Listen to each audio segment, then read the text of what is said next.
ನಾಡಿನ ಸಕಲ ಜನರಿಗೂ ಕ್ರಿಸ್ಮಸ್ ಹಬ್ಬದ ಶುಭಾಶಯಗಳು. ಪ್ರಿಯರೇ, ಈ ಕ್ರಿಸ್ಮಸ್ ಹಬ್ಬದ ಸಂದರ್ಭದಲ್ಲಿ ದೇವರು ನಿಮ್ಮೆಲ್ಲರನ್ನ ಧಾರಾಳವಾಗಿ ಆಶೀರ್ವದಿಸುವವನಾಗಿದ್ದಾನೆ. ಕ್ರಿಸ್ಮಸ್ ಎಂಬುದಾಗಿ ಹೇಳಿದ ಕ್ಷಣ ನಮ್ಮೆಲ್ಲರ ನೆನಪಿಗೆ ಬರುವಂಥದ್ದು ಪರಸ್ಪರ ಉಡುಗೊರೆಗಳನ್ನು ಕೊಟ್ಟು ಸಂತೋಷಿಸಿ ಸಂಭ್ರಮಿಸುವಂಥ ಒಂದು ಸಂದರ್ಭ.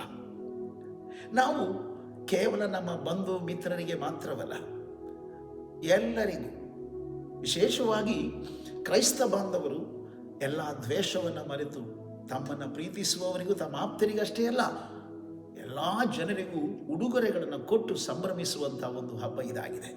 ಕ್ರಿಸ್ಮಸ್ ಹಬ್ಬ ಎಂದಾಕ್ಷಣ ಅದು ಯಾವುದೇ ಕಾರಣಕ್ಕೂ ಕೂಡ ತಿಂದು ಕುಡಿದು ಖುಷಿ ಪಡುವುದಕ್ಕೋಸ್ಕರವಾಗಿ ಇರುವಂಥ ಒಂದು ಹಬ್ಬವಲ್ಲ. ನಿಜ ಹೇಳಬೇಕಂತಂದರೆ, ದೇವರು ಮಾನವರಿಗೆ ಕೊಟ್ಟಂಥ, ಮಾನವ ಕುಲಕ್ಕೆ ಕೊಟ್ಟಂಥ ಅತ್ಯಂತ ಶ್ರೇಷ್ಠವಾದ ಒಂದು ಉಡುಗೊರೆ ಇದೆ. ಆ ಉಡುಗೊರೆಯನ್ನು ನೆನೆಸಿದಾಗ ಬೇರೆಯವರಿಗೆ ಉಡುಗೊರೆ ಕೊಡುವುದಕ್ಕೆ ಅದು ನಮ್ಮನ್ನು ಪ್ರೇರೇಪಿಸುವಂಥದ್ದಾಗಿದೆ. ಸತ್ಯವೇದದಲ್ಲಿ ಈ ಒಂದು ದೇವರ ಪ್ರೀತಿಯ ಕುರಿತಾಗಿ ತಿಳಿಸುವಂಥ, ಕ್ರಿಸ್ಮಸ್ ಸಂಬಂಧದಲ್ಲಿ ತಿಳಿಸುವಂಥ ಕೆಲವು ವಾಕ್ಯಗಳಿದ್ದಾವೆ. ಯೇಸು ಕ್ರಿಸ್ತನು ಈ ಲೋಕದಲ್ಲಿ ಹುಟ್ಟಿ ಬಂದಂಥ ಸಂದರ್ಭ, ಅದೇ ನೆನೆಸುವಂಥದ್ದು ಕ್ರಿಸ್ಮಸ್. ಅದರ ಕುರಿತಾಗಿ ಲೂಕನ ಸುವಾರ್ತೆ 2ನೇ ಅಧ್ಯಾಯ 10 ಮತ್ತು 11ನೇ ವಾಕ್ಯದಲ್ಲಿ, ಸತ್ಯವೇದದಲ್ಲಿ ಒಂದು ವಾಕ್ಯ ಬರೆಯಲ್ಪಟ್ಟಿದೆ. ಜಗತ್ತಿಗೆಲ್ಲ ಮಹಾ ಸಂತೋಷವನ್ನು ಉಂಟು ಮಾಡುವ ಶುಭವಾರ್ತೆ ಅದೇನೆಂದರೆ, ನಿಮಗೋಸ್ಕರ ಒಬ್ಬ ರಕ್ಷಕನು ಹುಟ್ಟಿದ್ದಾನೆ, ಆತನು ಕರ್ತನಾಗಿರುವ ಕ್ರಿಸ್ತನೇ ಎಂಬುದು. ಲೋಕದಲ್ಲಿ ಅನೇಕ ಜನರು ಹುಟ್ಟಿ ಜೀವಿಸಿ ಸತ್ತು ಹೋಗಿದ್ದಾರೆ.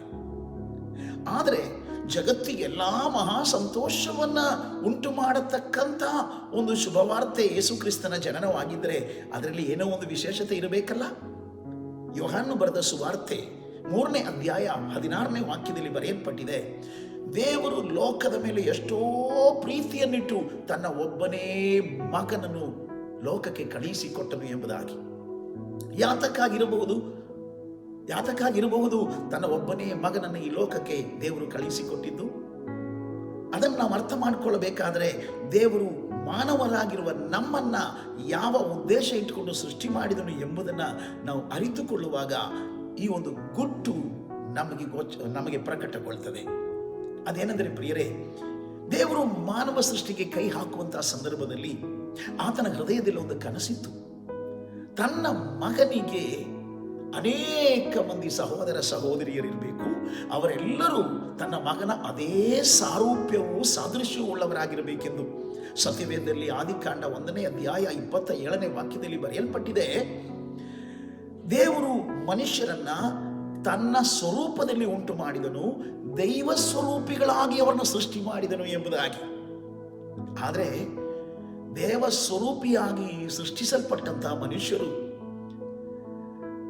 ದೇವಕುಮಾರನಾಗಿರುವ ಮೆಸ್ಸಿಯನ ಅದೇ ಸ್ವರೂಪದಲ್ಲಿ ಇರಬೇಕಾದಂಥ ಮನುಷ್ಯರು ಪಾಪಕ್ಕೆ ವಶವಾದಾಗ ಮಾನವರಾದ ನಾವುಗಳು ದೇವರ ಜೊತೆಗೆ ಸದಾಕಾಲ ಇರಬೇಕು, ಶಾಶ್ವತವಾಸಿಯಾಗಿರುವ ದೇವರ ಜೊತೆಗೆ ಶಾಶ್ವತವಾಗಿರುವಂಥವರು, ಪರಿಶುದ್ಧರು, ಪರಿಪೂರ್ಣರು,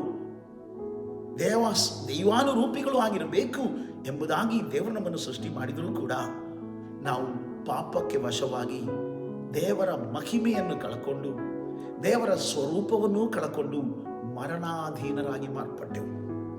ದೇವರಿಂದ ದೂರ ಹೋದೆವು.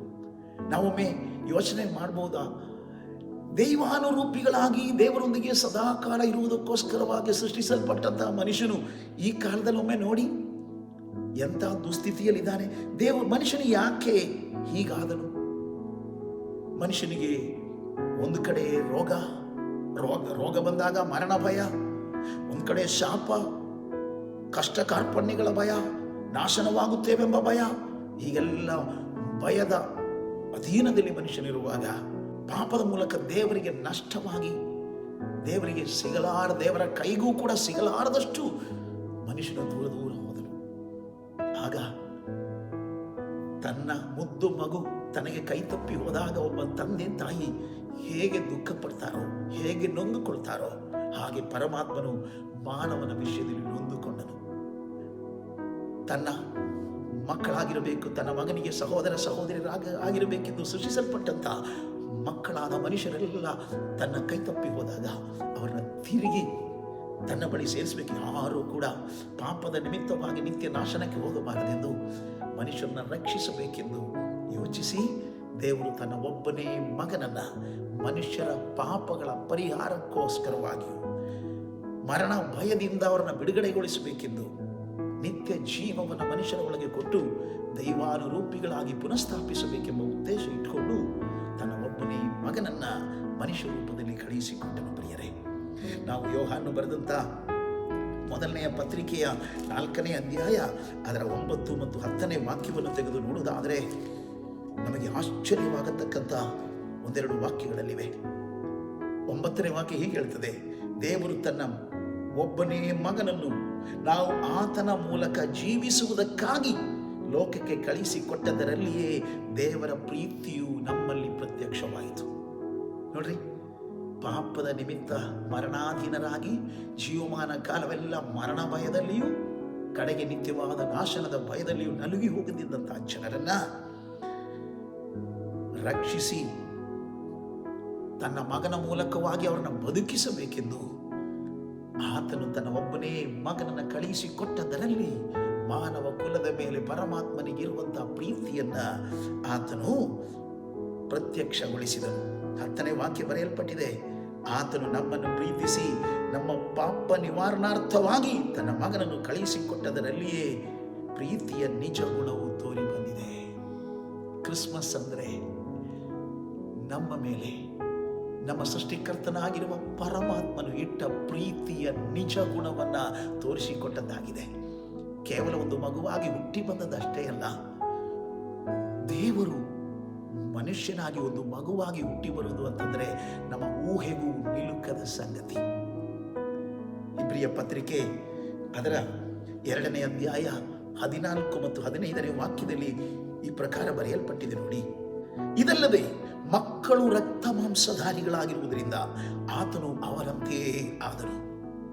ತನ್ನ ಮರಣದಿಂದಲೇ ಮರಣಾಧಿಕಾರಿಯನ್ನು ಅಡಗಿಸಿ ಬಿಡುವುದಕ್ಕೂ, ಅಂದರೆ ಸೈತಾನನನ್ನು ಅಡಗಿಸಿ ಬಿಡುವುದಕ್ಕೂ, ಮರಣ ಭಯದ ದೆಸೆಯಿಂದ ತಮ್ಮ ಜೀವಮಾನ ಕಾಲದಲ್ಲೆಲ್ಲ ದಾಸತ್ವದೊಳಗಿದ್ದವರನ್ನ ಬಿಡಿಸುವುದಕ್ಕೂ ಅವರಂತೆ ರಕ್ತ ಮಾಂಸಧಾರಿಯಾದನು.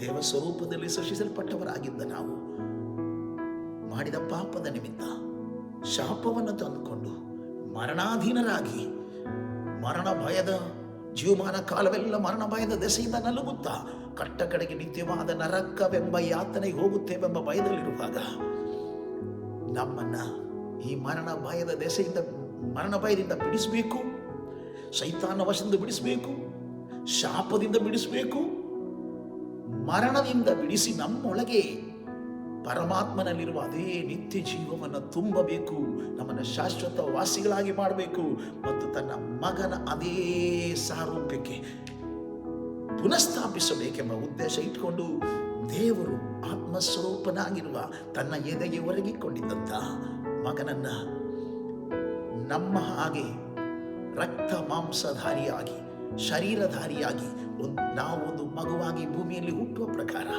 ಮನುಷ್ಯನಾಗಿ ಹುಟ್ಟಿ ಬರುವಂತೆ ಕಳುಹಿಸಿಕೊಟ್ಟನು. ನಾವು ಯಾಕೆ ಇದನ್ನು ನಿಮಗೆ ಹೇಳ್ತಾ ಇದ್ದೀವಿ ಗೊತ್ತಾ? ದೇವರ ಹೃದಯದ ಒಂದು ತವಕವಾಗಿದೆ.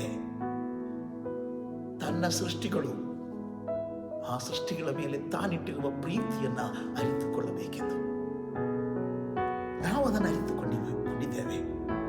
ನಮಗೀಗ ಪಾಪದ ಬಂಧನವಿಲ್ಲ, ಶಾಪದ ಬಂಧನವಿಲ್ಲ, ಮರಣ ಭಯವೂ ಇಲ್ಲ. ಯಾಕೆ? ಕ್ರಿಸ್ತ ಯೇಸು ನಮಗೋಸ್ಕರ ತನ್ನ ಮರಣದಿಂದಲೇ ಮರಣಾಧಿಕಾರಿಯನ್ನು ಸೋಲಿಸಿ ಅದರ ವಶದಿಂದ ನಮ್ಮನ್ನು ಬಿಡಿಸಿದ್ದಾನೆ. ನಮ್ಮೊಳಗೆ ಕ್ರಿಸ್ತ ಯೇಸುವಿನ ಜೀವ ಇದೆ. ನಿಮ್ಮೊಳಗೂ ಕ್ರಿಸ್ತ ಯೇಸುವಿನ ಜೀವವು ಬಂದು ಪರಮಾತ್ಮನು ಶಾಶ್ವತ ವಾಸಿಯಾಗಿರುವ ಹಾಗೆ ನೀವು ಶಾಶ್ವತ ವಾಸಿಗಳಾಗಬೇಕೆಂದು ಪರಮಾತ್ಮನು ಬಯಸುವುದರಿಂದ ಈ ಶುಭ ಸಂದೇಶವನ್ನು ನಾವು ಸಾರ್ತಾ ಇದ್ದೇವೆ. ಪ್ರಿಯರೇ, ತಂದೆಯಾದ ದೇವರ ಪ್ರೀತಿಯನ್ನು ಆತನ ಸೃಷ್ಟಿಯಾಗಿರುವ ಮನುಷ್ಯರು ಅರಿತುಕೊಳ್ಳಲಿ ಎಂಬುದೇ ಆತನು ಕೊಟ್ಟ ಈ ಉಡುಗೊರೆಯ ಉದ್ದೇಶವಾಗಿತ್ತು. ದೇವರ ಲೋಕದ ಮೇಲೆ ಎಷ್ಟೋ ಪ್ರೀತಿಯನ್ನಿಟ್ಟನು. ಆ ಪ್ರೀತಿಯ ಆಳ ಎಷ್ಟು, ಅಗಲ ಎಷ್ಟು, ಉದ್ದ ಎಷ್ಟು, ಎತ್ತರ ಎಷ್ಟು. ಆತನ ಪ್ರೀತಿ ಅಷ್ಟೊಂದು ಹೆಚ್ಚಾಗಿದ್ದುದರಿಂದ ಸ್ವಂತ ಮಗನನ್ನೇ ನಮ್ಮ ವಿಮೋಚನೆಗಾಗಿ ಒಪ್ಪಿಸಿಕೊಟ್ಟನು. ರೋಮಾಪತ್ರಿಕೆ 8ನೇ ಅಧ್ಯಾಯ ಅದರ 32ನೇ ವಾಕ್ಯದಲ್ಲಿ ಬರೆಯಲ್ಪಟ್ಟಿದೆ. ನೋಡಿರಿ, ಸ್ವಂತ ಮಗನನ್ನೇ ಉಳಿಸಿಕೊಳ್ಳದೆ ನಮ್ಮೆಲ್ಲರ ವಿಮೋಚನಾರ್ಥವಾಗಿ ಆತನು ಒಪ್ಪಿಸಿಕೊಟ್ಟನಲ್ಲ. ಮಗನನ್ನೇ ಕೊಟ್ಟ ಮೇಲೆ ಸಮಸ್ತವನ್ನು ಕೊಡದೇ ಇರುವನೇ. ನೋಡ್ರಿ ಎಂಥ ಪ್ರೀತಿ.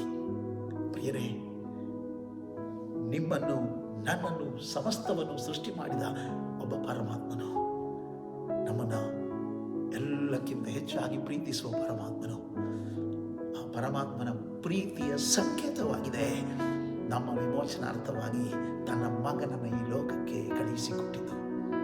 ಆ ಮಗನು ಮನುಷ್ಯನಾಗಿ ಹುಟ್ಟಿ ಬಂದಂಥ ಆ ಶ್ರೇಷ್ಠವಾದ, ಅತ್ಯಂತ ಶ್ರೇಷ್ಠವಾದ ಉಡುಗೊರೆಯನ್ನು ನೆನೆಸುವಂಥದ್ದಾಗಿದೆ ಯೇಸು ಕ್ರಿಸ್ತನ ಜನನದ ದಿನ. ಅದ ದಿನದ ಪ್ರಾಧಾನ್ಯತೆಯಲ್ಲ, ಅದು ದೇವರು ನಮ್ಮ ಮೇಲೆ ತೋರಿದ ಪ್ರೀತಿಯ ಪ್ರಾಧಾನ್ಯತೆ. ಈ ಉಡುಗೊರೆಗೆ ಸಮಾನವಾದ ಬೇರೆ ಉಡುಗೊರೆ ಇಲ್ಲ ಪ್ರಿಯರೇ. ಆದ್ದರಿಂದ ಈ ಕ್ರಿಸ್ಮಸ್ ಸಂದರ್ಭದಲ್ಲಿ ನಾನು ನಿಮಗೆ ಮನಬಿಚ್ಚಿ ಹೇಳ್ತಾ ಇದ್ದೀನಿ, ಎಲ್ಲಕ್ಕಿಂತ ಮಿಗಿಲಾಗಿ ನಿಮ್ಮನ್ನು ನನ್ನನ್ನು ಪ್ರೀತಿಸುತ್ತಾ ಇರುವ, ಬಿದ್ದು ಹೋಗದ ಶಾಶ್ವತವಾದ ಪ್ರೀತಿಯಿಂದ ಪ್ರೀತಿಸ್ತಾ ಇರುವ ಒಬ್ಬ ದೇವರಿದ್ದಾನೆ. ಆತನ ಪ್ರೀತಿಯ ಸಂಕೇತ ಕ್ರಿಸ್ಮಸ್. ದೇವರು ಈ ವಾಕ್ಯಗಳ ಮೂಲಕ ನಿಮ್ಮನ್ನು ಆಶೀರ್ವದಿಸಲಿ. ಆತನ ಪ್ರೀತಿ ನಿಮ್ಮ ಬಳಿಗೆ ಇಳಿದು ಬರ್ತಾ ಇದೆ ಎಂಬುದನ್ನು ನಾನು ಅರ್ಥ ಮಾಡಿಕೊಳ್ತಾ ಇದ್ದೀನಿ. ಆತನ ಒಂದೇ ಒಂದು ಆಸೆ, ನಮ್ಮ ಮೇಲೆ, ನಿಮ್ಮ ಮೇಲೆ ಆತನಿಟ್ಟಂಥ ಪ್ರೀತಿಯನ್ನ ನೀವೊಮ್ಮೆ ಅರಿತುಕೊಳ್ಳಲಿ ಎಂಬುದಾಗಿ. God bless you. ಈ ಕ್ರಿಸ್ಮಸ್ ನಿಮ್ಮ ಜೀವಿತದಲ್ಲಿ ಅತ್ಯಂತ ಶುಭದಾಯಕವಾಗಲಿ ಎಂದು ಕೋರುತ್ತೇನೆ. ದೇವರು ನಿಮ್ಮನ್ನು ಆಶೀರ್ವದಿಸಲಿ. ಇದರೊಂದಿಗೆ ಹೊಸ ವರ್ಷದ ಶುಭಾಶಯಗಳು ಕೂಡ. ಹೊಸ ವರ್ಷದಲ್ಲಿ ದೇವರು ನಿಮಗೆ ಹೊಸ ಹರ್ಷವನ್ನು ತರಲಿ. ನಿಮ್ಮ ಜೀವಿತ ಹೊಸ ಅರ್ಥಪೂರ್ಣವಾದಂಥ ದಿಶೆಗೆ ಸಾಗಲಿ ಎಂಬುದಾಗಿ ಪ್ರಾರ್ಥಿಸುತ್ತಾ ನನ್ನ ಮಾತುಗಳನ್ನು ಮುಗಿಸ್ತೇನೆ. ಒನ್ಸ್ ಅಗೈನ್, ದೇವರು ನಿಮ್ಮನ್ನು ಆಶೀರ್ವದಿಸಲಿ. I bless you in Jesus name. Amen.